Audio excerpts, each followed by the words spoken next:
El título del día de hoy es Una batalla de fe. El título del día de hoy es Una batalla de fe. Y el libro que estaremos estudiando es Primera de Samuel, capítulo 17, versículos 1 al 58. Una batalla de fe es el título. Y estaremos estudiando Primera de Samuel, capítulo 17, versículos del 1 al 58. Este es un capítulo gigante también, ¿verdad? Es un capítulo Goliat. Es uno de los más grandes que vamos a leer. Así es que los invito a que abramos nuestras Biblias. En 1 Samuel, capítulo 17, versículos. Vamos a empezar leyendo 1 Samuel, capítulo 17, versículos del 1 al 11.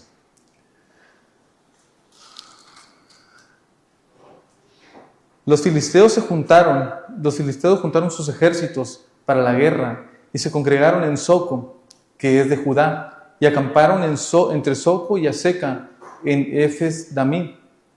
También Saúl y los hombres de Israel se juntaron y acamparon en el valle de Elá, y se pusieron en orden de batalla contra los filisteos. Y los filisteos estaban sobre un monte a un lado, e Israel estaba sobre otro monte al otro lado, y el valle entre ellos. La semana pasada, nuestro hermano nos enseñó el capítulo 16, donde es el ungimiento de David. En el capítulo 15 vimos cómo Dios ya había desechado a Saúl. Y en el capítulo 16 vemos cómo Dios le dice a Samuel: deja de llorar por Saúl. Ahora ve y unge al nuevo rey que va a dirigir al pueblo de Israel. Y vimos cómo Samuel se dirigió al lugar donde Jehová le pidió que fuera, a la casa de Isaí en Belén. ¿Recordamos? Y cómo al llegar Samuel vimos con gran temor a unos ancianos que le preguntaban: ¿y tú a qué vienes? Le tenían temor porque sabían que Samuel le había hecho algo anterior que era fuerte. Temían por él. Pero al llegar a la casa de Isaí en Belén, Isaí va a ungir a alguien, le dice: manda a hablar a tus hijos, porque el día de hoy vamos a hacer sacrificio, vamos a ungir. Manda a hablar a sus hijos y empieza a presentar de uno por uno, desde el mayor hasta el más pequeño. Y vemos cómo Samuel ante sus ojos ve la imagen de alguien grande. Y Dios le dice: no es a quien vas a ungir, porque solamente Dios ve el corazón, pero el hombre mira la apariencia. Y vimos cómo Isaí empieza a presentar a cada uno de ellos, pero había hecho a un lado a David. Y cuando Samuel se da cuenta de que el Señor no le da el punto de quién es el nuevo ungido, le pregunta que si conoce que si hay un hijo más. Y es cuando trae a David, dice: tengo un hijo más que está apacentando, que está pastoreando las ovejas, traedlo aquí. ¿Recuerdan? Y cuando lo trae, Samuel unge a David. Esa es la historia que nos contó la semana pasada nuestro hermano Omar, y también nos contó que Saúl era atormentado por un espíritu, ¿verdad? Un espíritu maligno que lo atormentaba. Y también ahí fue donde David y Saúl se conocieron, con un siervo que lo invitó, un siervo que le llevó a Saúl para que apacentara su espíritu, porque él tocaba arpa. Y dice que también él estaba con el Señor, ¿verdad? Entonces Saúl ya lo conocía. Entonces, en esta historia, hermanos, vamos a ver cómo los filisteos, ¿sí? Recordemos que los filisteos eran el enemigo número uno de Israel, ¿sí? En toda la historia, los filisteos siempre han sido el enemigo número uno de Israel. Siempre ven la oportunidad de atacarlo. Y en nuestros primeros 3 versos, los filisteos, estamos viendo que ya se han juntado, ¿sí? En Soco, que es la parte de Judá en Israel. Ya estaban listos ¿Esto qué nos quiere decir? Que los filisteos ya estaban dentro de la tierra de Israel. Ya estaban listos y preparados, ya habían invadido a pueblos de Israel. Ya estaban listos para la guerra y confiados en que iban a ganar esta guerra. También nos dice que ya estaban enfilados, ya estaban uno en un monte y otro en otro monte. Los dividía solamente el valle. Ya se veían frente a frente. Y esto ya era una guerra inminente, ya era un ataque inminente, ya estaban listos para atacar. Y un ejemplo de esto que podemos ver es, por ejemplo,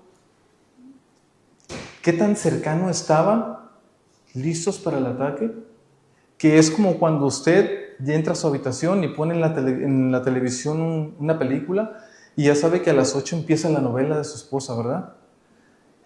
Y ya sabe que va a venir en camino y de repente empieza a acomodar y el control no sabe dónde lo dejó y cuando llega su esposa le dice, cámbiala la novela. Y uno busca por un lado, le dice, no lo encuentro, busca por un lado, busca por el otro, y no lo hallan. Y cuando la novela ya empezó y es la final de la novela, ¿qué pasa? Usted mira la mirada de su esposa, ¿verdad? Del otro lado de la cama. Pues haga de cuenta, sí. El valle era la cama, prácticamente. Ya estaba listo para el ataque.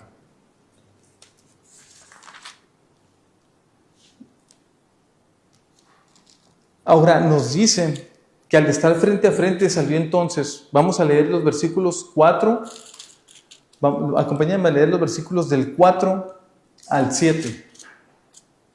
Sobre sus piernas traía grebas de bronce y jabalina de bronce entre sus hombros, y el asta de su lanza era como de un rodillo de telar, y tenía el hierro de su lanza 600 ciclos de hierro, e iba todavía un escudero delante de él. Estos versículos nos explican de qué manera todavía llevaba, ¿sí?, todo lo que llevaba puesto. Nos dice que tenía un casco de bronce en su cabeza. Hablando en el español, dice que era de 5 a 7 kilos el casco que él cargaba en la cabeza.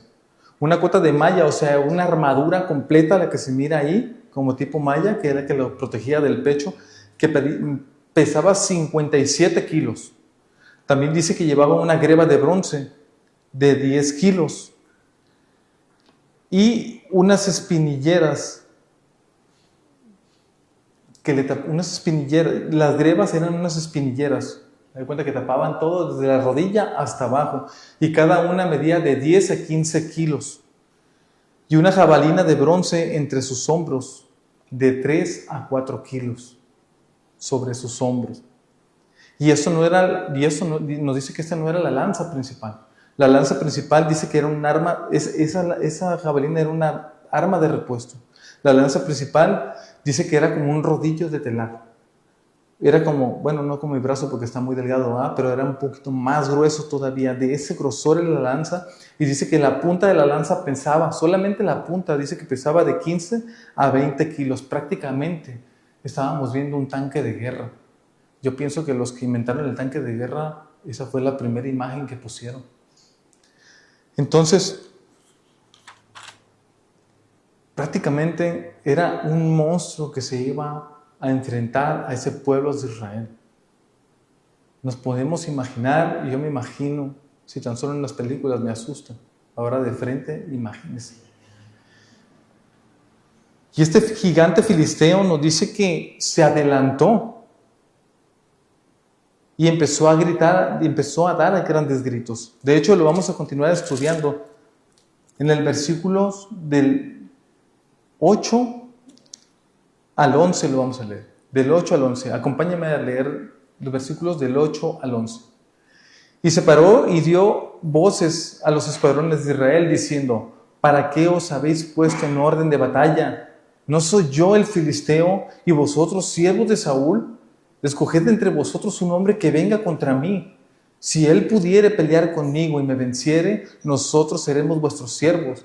Y si yo pudiere más que él, lo venceré y lo venciere, vosotros seréis nuestros siervos y nos servirán.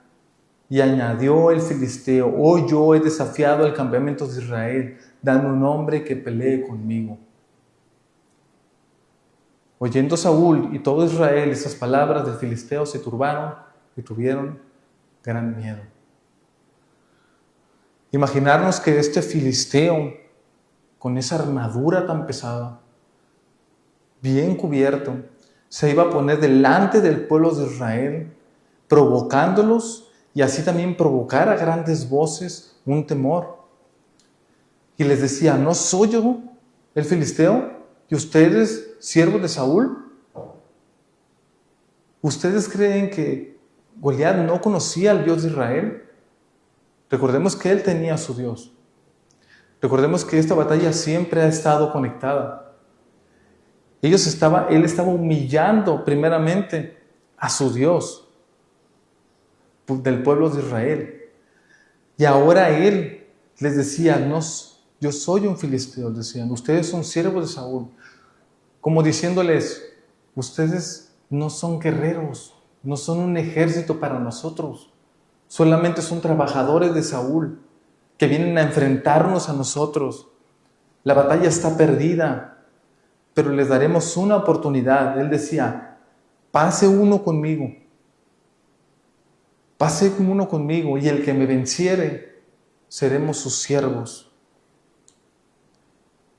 Ese desafío, esa arrogancia de Goliat al enfrentarse al pueblo de Israel, al encararlos y al decirles que no eran un ejército para ellos y que escogieron a uno delante de ellos, era una arrogancia completa, un orgullo completo el que se estaba enfrentando al pueblo de Israel. Estaba tratando de intimidar a ese pueblo. ¿Y ustedes creen que logró esa intimidación? El versículo 11 nos lo dice. El versículo nos dice que oyendo Saúl y todo Israel estas palabras, los filisteos se turbaron y tuvieron gran miedo. Ahora, en aquellos tiempos, cuando había un enfrentamiento, era algo casi normal. Era como un trato entre dos pueblos cuando se enfrentaban. ¿Esto para qué era? Cada ejército escogía un capitán o un líder que los representara para pelear frente a frente. Y esto, según estudios, las razones principales para estos combates es que era un ahorro de vidas. No había sangre de por medio. El segundo era evitar el cansancio a las tropas victoriosas para seguir avanzando y seguir invadiendo. Otra hora, el costo de armas, el trabajo para hacer nuevas armas. Pero el principal de todos era el honor. Ellos cuidaban el honor y principalmente el que se enfrentaba al adversario. Era la gloria prácticamente completa para ese que luchaba ante el otro adversario. Así es que la intención de Goliat aquí era debilitar al pueblo de Israel, pero emocionalmente. Eso era lo que quería hacer. Al lanzar gritos de alaridos y de amenazas, quería primero emocionalmente acabarlo, para después atacar directamente y acabar con ese pueblo de Israel.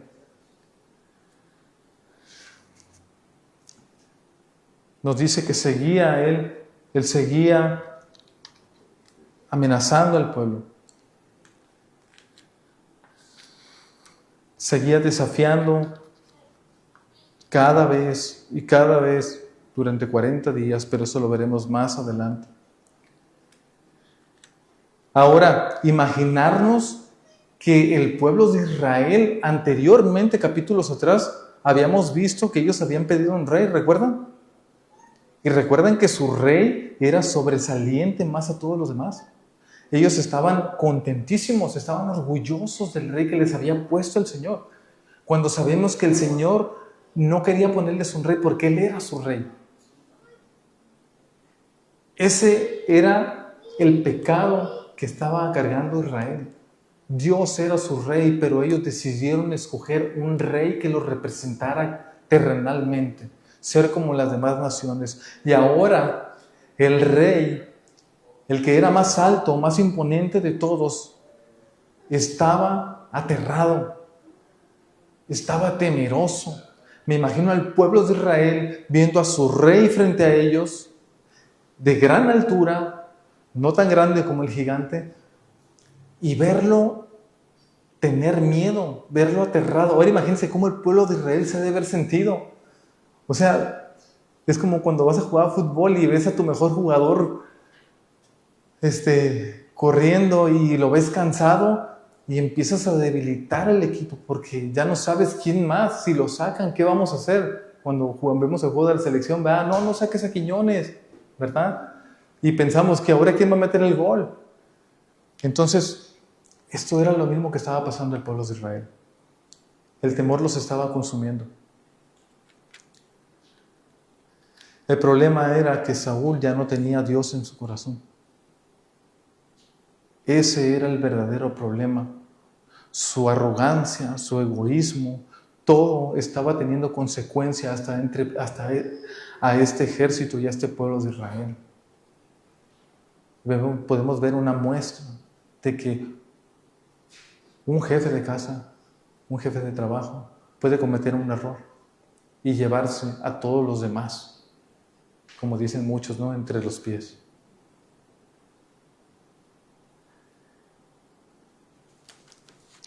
Ahora, otra cosa que vemos aquí, que podemos aprender de este versículo, es que ninguno del pueblo o del ejército de Israel, siquiera con ese temor, pudo haber dicho, oremos al Señor.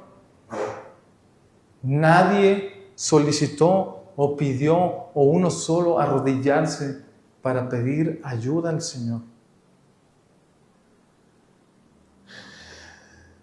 Confiaban en sus fuerzas y aún teniendo temor, seguían confiando en sus fuerzas. El terror los había invadido. Ya no había nada que hacer. El pueblo estaba pagando el precio por su incredulidad, por no creer en el Señor y por creer en la persona que lo representaba. Y esto nos lleva a nuestra primera enseñanza, hermanos. Esto nos lleva a nuestra primera enseñanza de esta batalla épica. El enemigo siempre va a utilizar el miedo para paralizarnos. El enemigo siempre utilizará el miedo para paralizarnos. Debemos de estar preparados siempre. Esos hombres estaban aterrados. Lo que veían frente a ellos, puedo asegurarme que prácticamente ellos ya querían cuidar su vida. Yo pienso que ya estaban viendo para dónde correr. O prácticamente, cuando veían que nadie se levantaba para ir a enfrentar a Goliat, prácticamente ya se sentían esclavos. Muchas veces nos podemos sentir así con el temor. El miedo a perder un trabajo, el miedo a perder dinero. Hay muchos miedos que nos pueden invadir. Pero no confiamos en el Señor. Tenemos miedo, muchas veces tenemos miedo a perder dinero por alguna inversión, por cualquier motivo. El miedo siempre nos agobia. Tenemos miedo de educar a nuestros hijos correctamente porque no nos van a hacer caso, no van a hacer lo que... Tenemos miedo a quitarle el celular porque se puede enojar. Tenemos miedo a muchas cosas. Pero el miedo nos paraliza, así como paralizó a este pueblo.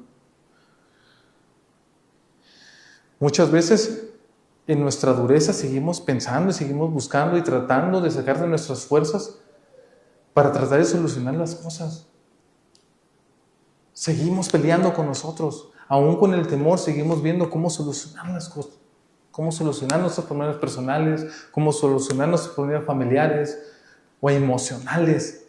Y sabes que muchos no lo logran. Muchos terminan en divorcios, muchos terminan suicidándose, quitándose la vida, buscando otras maneras, económicamente, hablando de robar, extorsionar, de diferentes maneras, hasta que te cansas y descansas y vuelves a caminar y te vuelves a cansar. Pero no le dan la oportunidad al Señor.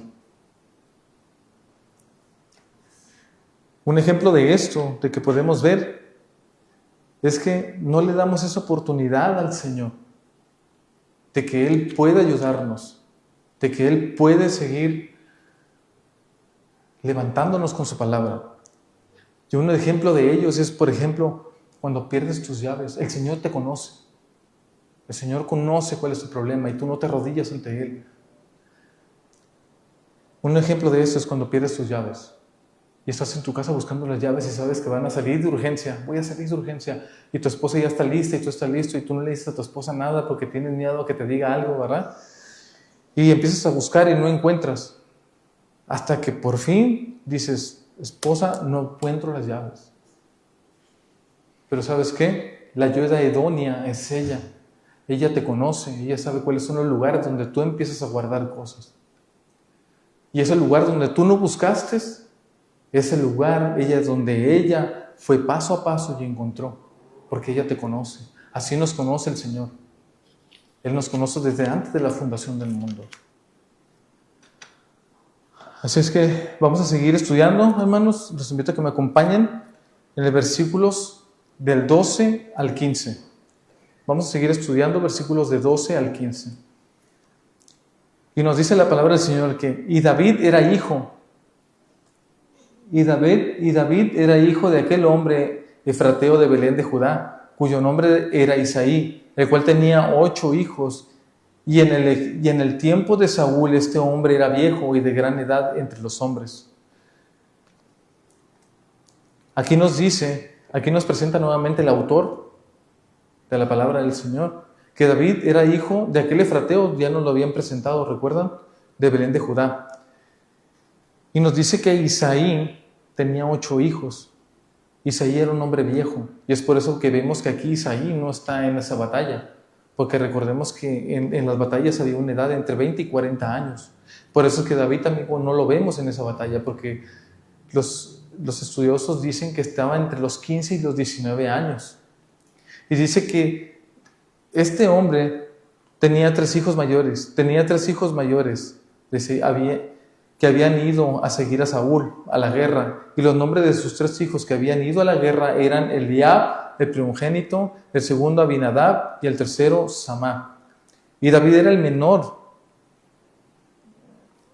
Siguieron pues los 3 mayores a Saúl, pero David había ido y vuelto dejando a Saúl para apacentar las ovejas de su padre en Belén.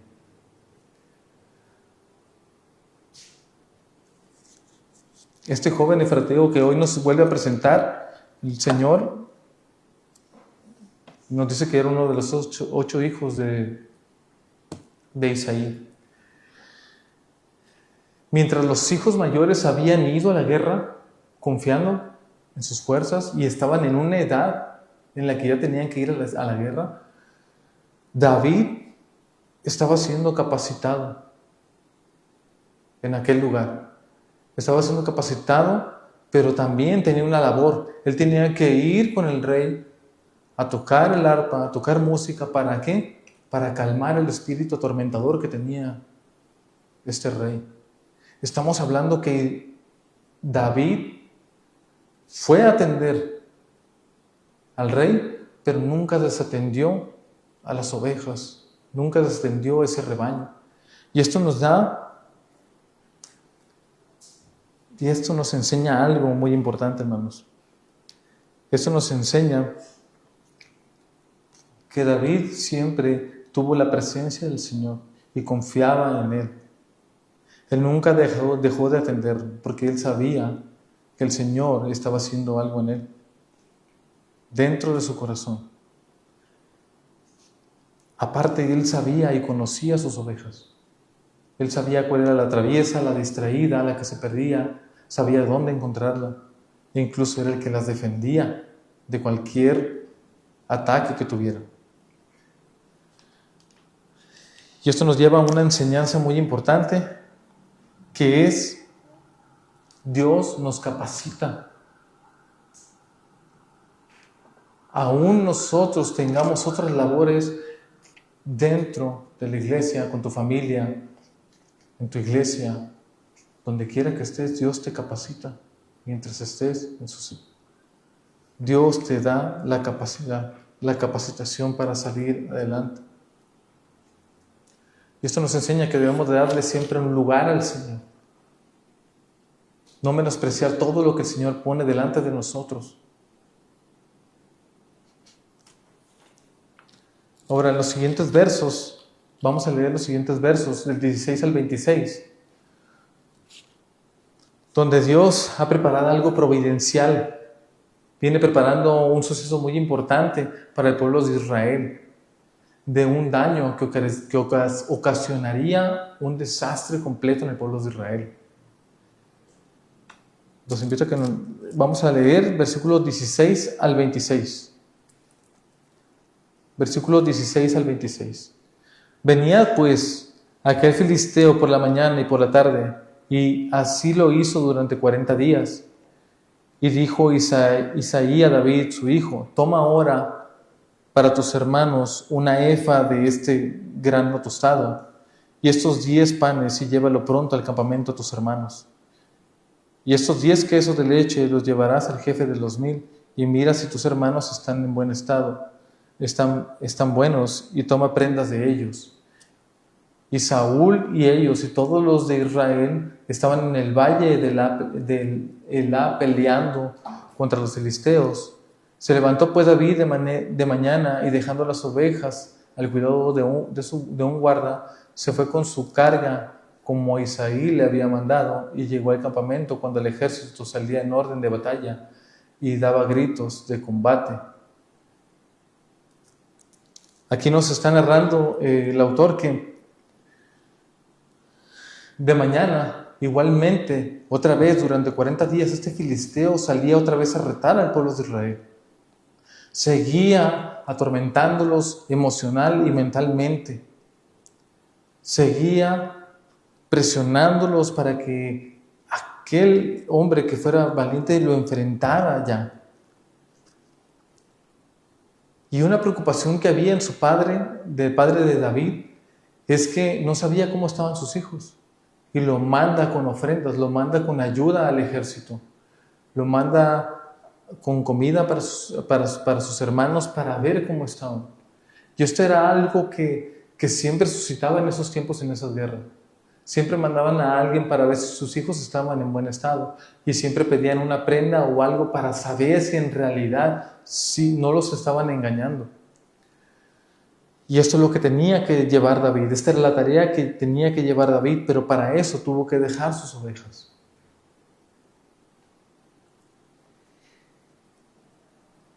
Ahora nos dice que ya estaban el ejército de Israel firme para la guerra. Y cuando esto vio David, dice que corrió entre el ejército. Corrió para ver si veía a sus hermanos. Y en lo que llegó, dice que estaba el grito de combate. Dice que ahí estaba gritando Goliat, amenazando otra vez, afrontando al pueblo de Israel. Ahora, en los siguientes versículos vamos a leerlos del 21 al 26. Y se pusieron en orden en batalla Israel y los filisteos, ejército frente a frente. Entonces David dejó su carga en mano del que guardaba el bagaje, y corrió al ejército, y cuando llegó preguntaba por sus hermanos si estaban bien.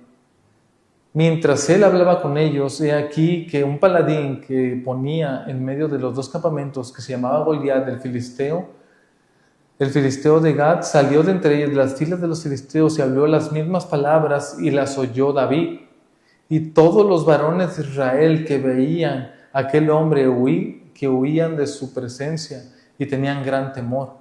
Y cada uno de los de Israel decía: ¿no habéis visto a aquel hombre que ha salido? Él se adelanta para provocar a Israel.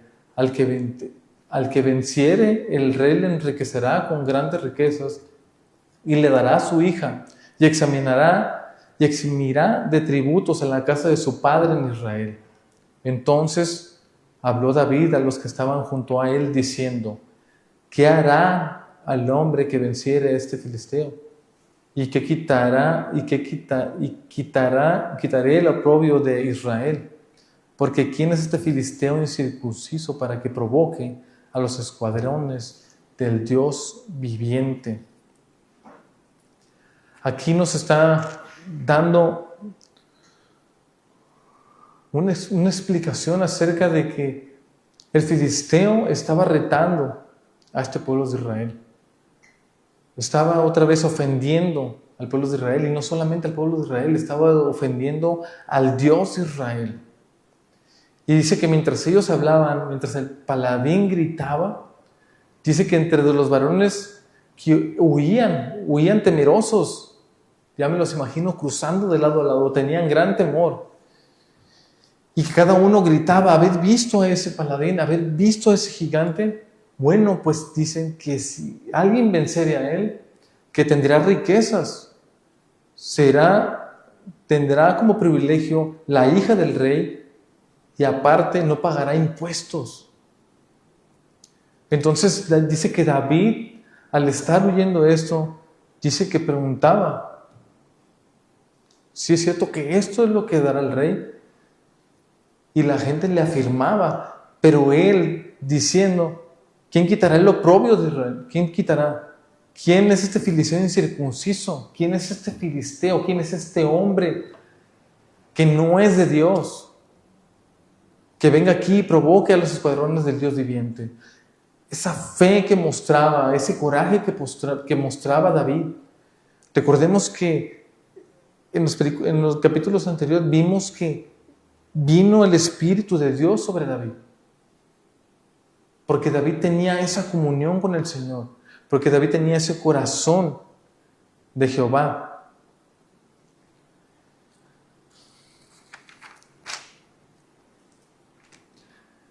Vamos a leer versículos 27 al 31.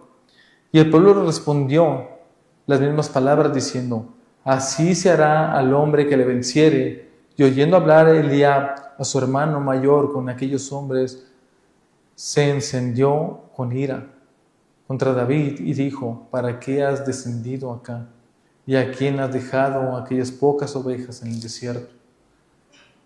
Aún el trabajo que hacía David de apacentar esas ovejas, aún así sus hermanos lo menospreciaban.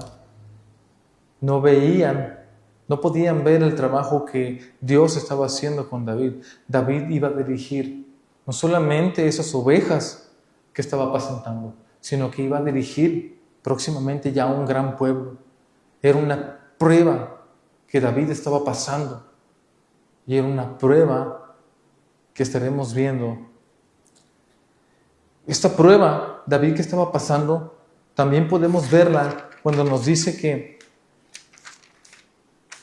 este hombre circunciso, como nos dice Gigante, dice que durante 40 días estuvo amenazándolo. Dios estaba preparando, dicen eruditos, explican que 40, el número 40, en la Biblia este número aparece varias veces, en muchos libros. Y que estos aparecen cuando hay dificultades, pruebas o juicios. Dice que hay purificaciones o preparaciones.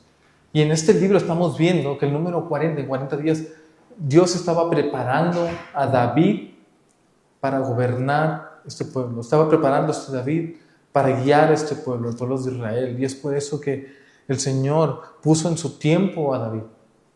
Lo vino a poner en ese tiempo. Porque ya era el tiempo en que David aún no iba a ser rey, pero estaba la preparación.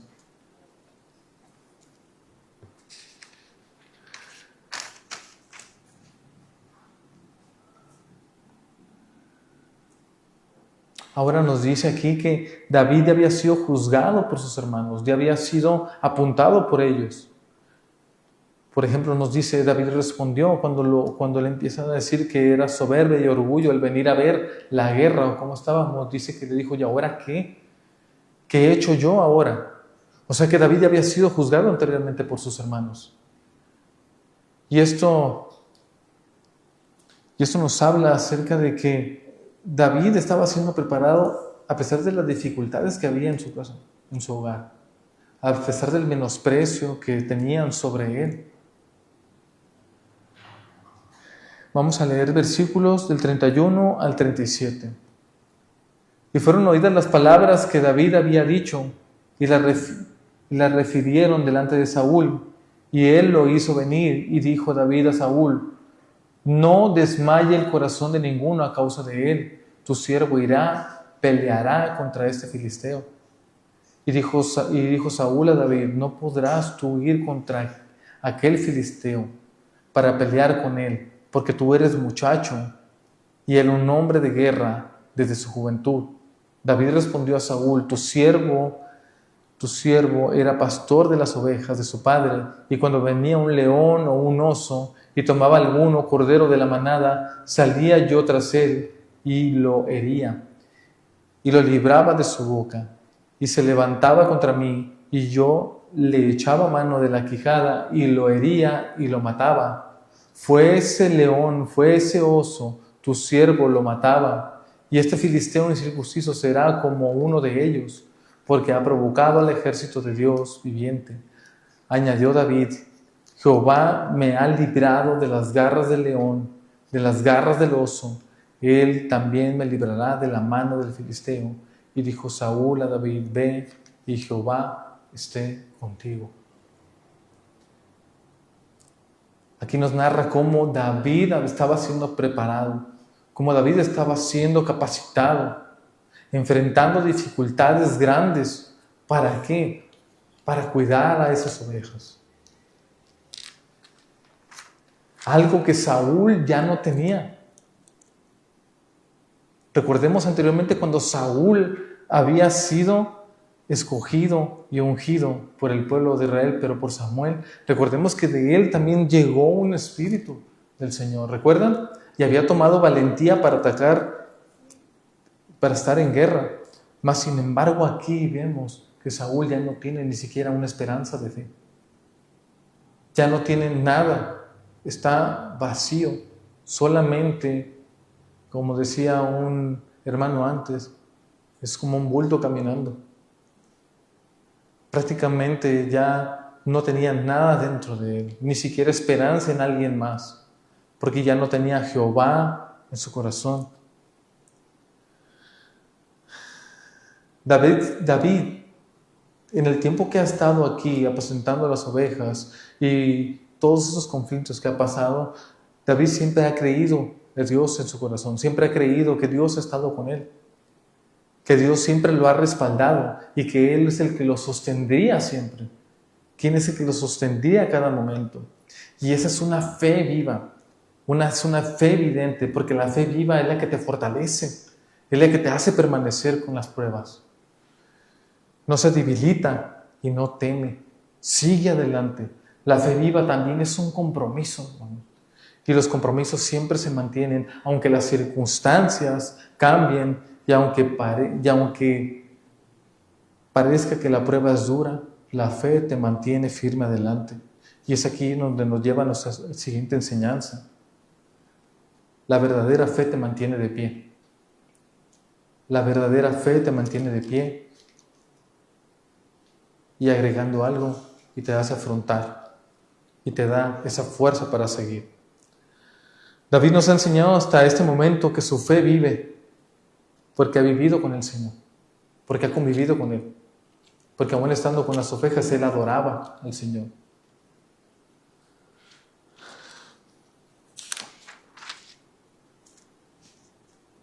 Vamos a seguir leyendo del versículo 38 al 44. Y Saúl visitó a David con sus ropas y puso sobre su cabeza un casco de bronce y le armó de coraza y ciñó David su espada sobre sus vestidos y probó para andar, porque nunca había hecho la prueba. Y dijo David a Saúl: yo no puedo andar con esto, porque nunca lo practiqué. Y David echó de sí aquellas cosas, las despojó de él, y tomó su cayado en su mano y escogió 5 piedras del arroyo y las puso en el saco del pastoril y el zurrón que traía, y tomó su honda en su mano y se fue hacia el filisteo, y el filisteo venía andando, acercándose a David y su escudero delante de él. Cuando el filisteo miró y vio a David, le tuvo en poco, porque era un muchacho rubio y hermoso al parecer. Y dijo el filisteo a David: ¿yo soy perro para que vengas a mí con palos? Y maldijo a David por sus dioses. Dijo luego el filisteo a David: ven a mí, y daré de tu carne a las aves del cielo y a las bestias del campo. Vemos aquí todavía cómo Saúl aún teme por la derrota, aún no tiene esa fe, esa confianza. David sigue seguro, David sigue adelante y se despoja de esas cosas que le había dado Saúl, porque él sabía, primeramente sabemos que él no se va a poder mover, y segundo, él confiaba en el Señor. Las armas que él había puesto en el camino son las armas en las que él siempre había salido adelante. Mas sin embargo, David tenía ese coraje, David tenía esa molestia, ese enojo de haber ofendido al Dios viviente. Vamos a leer versículos 45 al 51. Entonces dijo David al filisteo: tú vienes a mí con espada, yo vengo a ti en el nombre de Jehová de los ejércitos, el Dios de los escuadrones de Israel, a quien tú has provocado. Jehová te entregará hoy en mi mano, y yo te venceré y te cortaré la cabeza, y daré hoy a los cuerpos de los filisteos, a las aves del cielo y a las bestias de la tierra, y toda la tierra sabrá que hay Dios en Israel, y sabrá toda esta congregación de Jehová, que Jehová no salva con espada ni con lanza, porque de Jehová es la batalla, y Él los entregará en nuestras manos. Y aconteció que cuando el filisteo se levantó y echó a andar para ir al encuentro de David, David se dio prisa y corrió a la línea de batalla contra el filisteo, y metiendo David su mano en la bolsa, tomó allí una piedra y la tiró con la honda, e hirió al filisteo en la frente, y la piedra quedó clavada en la frente.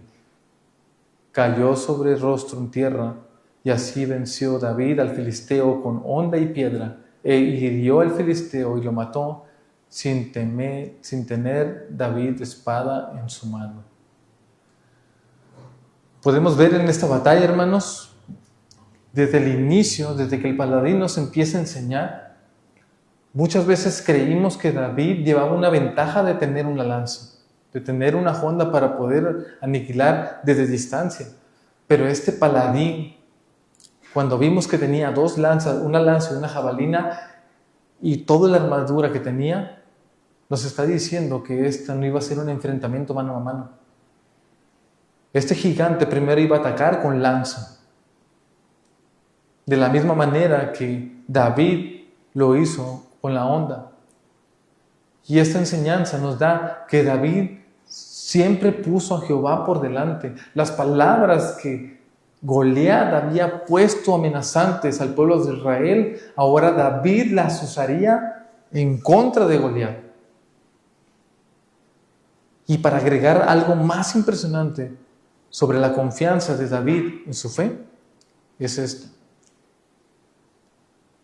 y sabrá toda la congregación que Jehová no salva con espada ni con lanza, porque de Jehová es la batalla, y Él los entregará en nuestras manos.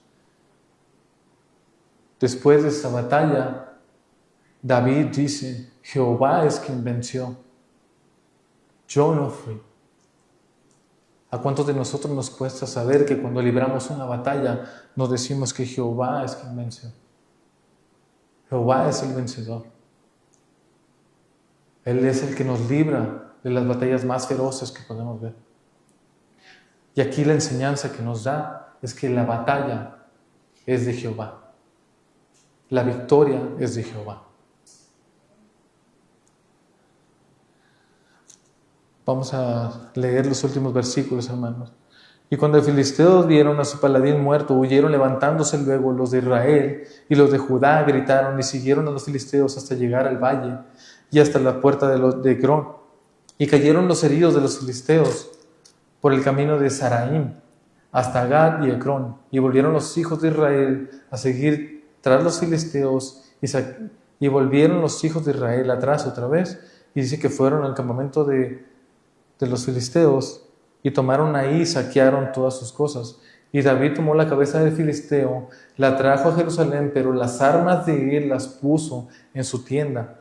Y cuando Saúl vio a David que salía a encontrarse con el filisteo, dijo a Abner, general del ejército: ¿quién es ese?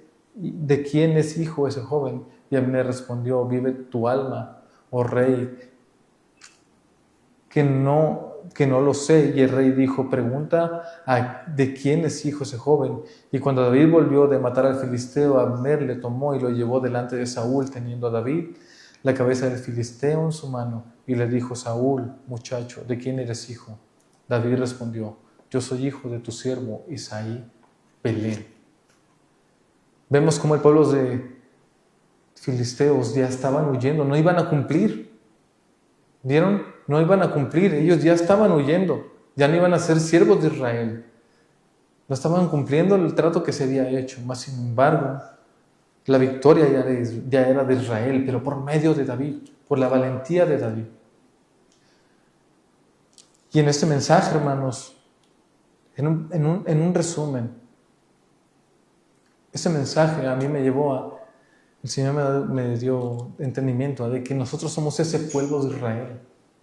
Ese pueblo de Israel temeroso, lleno de orgullo, temeroso, y muchas veces no queremos afrontar, no queremos llevar nuestra vida a la voluntad del Señor, por miedo a perder cosas del mundo, por miedo a perder amistades, por miedo de perder trabajos.